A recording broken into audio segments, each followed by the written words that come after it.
Hey, what's up, Matt? Hey, what's up? Hey, got a question for you. What do you got today? It's March Madness. We know who the Final Four are. Who's going to the big dance?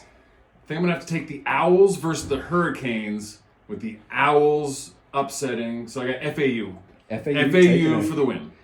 We're going to go FAU versus Miami. You got to go upset. I'll do FAU to win it all. Yep, upset for sure. What's Nobody your that prediction? matters. GU's not there. I'll go for the Huskies, so at least I like their mascot. Heck yeah. Huskies it is. Who's going to the big dance? What are your predictions? The U. University of Miami. Hey, what's up, Seth? Yo, Who's going to the dance? Huskies. Huskies? Yep. All right, sir. All I care about is that the Aztecs finish strong. I love their mascot. Absolutely.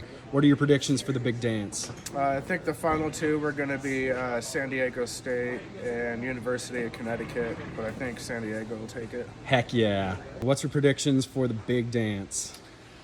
Let's go San Diego State versus UConn, and UConn winning it all. What they did to our Zags was not nice. San Diego State and Miami in the finals, with Miami taking it all.